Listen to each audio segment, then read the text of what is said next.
Hey, what's going on, guys? Welcome to episode 5 of the 55-gallon tank build. Just wanted to go through and show you how this system works.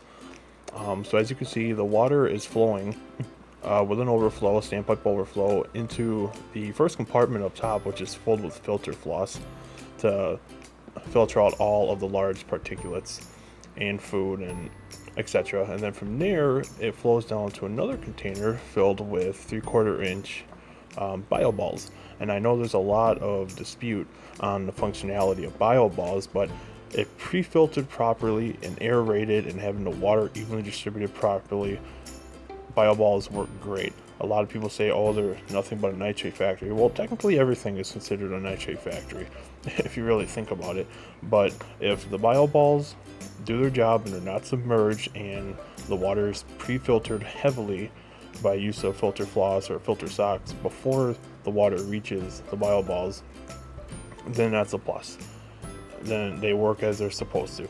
So from there, underneath the bio balls, the water evenly drips down to the first chamber, which is, I'll probably have some rock in there, but I made the first chamber big enough in case I wanted to put the protein skimmer in there, remove the bio balls completely, and run a refugium in the second compartment.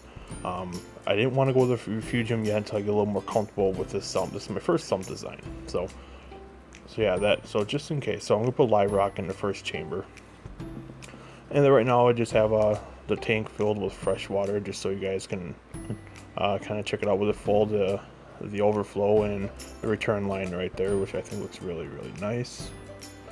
And then you can see the canopy from the last episode finally dried. And so yeah, so right now I'm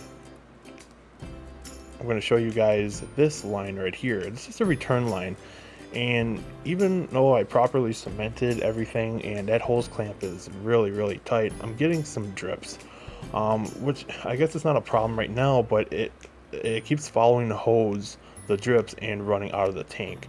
So until I can figure out why that's leaking or to prevent it from leaking, I'm just going to actually shift the position of the return line over just a little bit so you guys can watch that in fast motion. So basically, when the water drips out of there, it'll just drip right back into the tank and won't make a mess on the floor.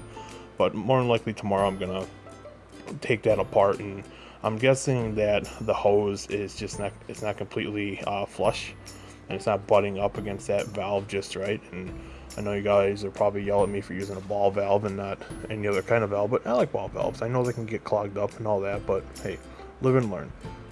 See how it runs. Alright, so you can just see the drips now running down the pipe and down the tube, and it drips right in to the water. And I'm repurposing my old light that you guys saw, my 40-gallon, and I'm going to use it for my sump. Granted, it's overkill, but hey, it's a free use of a light, otherwise it's just going to sit around. And then I'm going to mount the power strip on the outside. It's got a surge protector. Didn't want to put it in the inside because eventually I want to put an auto top-off system, 3-gallon auto top-off, inside that empty space yet. And now this I'll explain towards the end of the video, but this is basically a secondary fine-tune return from third stage to the second stage. Helps to refilter some of the water and to fine-tune the level consistency within the sump itself. And then I can access the valve from the front, so I don't have to worry about reaching my hand around to get it from the other side. So yeah, in the last couple days, got the canopy done, the overflow and the return finished. Got everything securely mounted in the back. Sump is done, and the light is done as well. So yeah, until next time, guys. I think next video we're gonna start probably curing that live rock, and so yeah, I'll see you guys next episode. Thanks for watching. Guys, one last thing.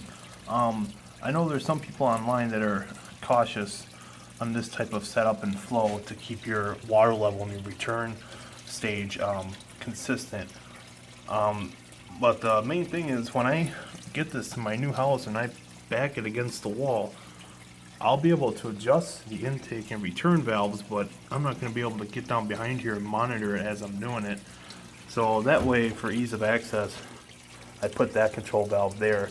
So it serves as two functions. I mean, like I said in the video, is it returns some of that clean water to get re-skimmed, and it also helps me to fine tune this level right here.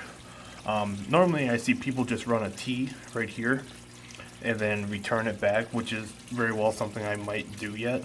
I haven't decided, but I figured I'd just kind of tell you guys that, so you're not thinking, oh, that's not going to work, it's going to fail, and yada yada.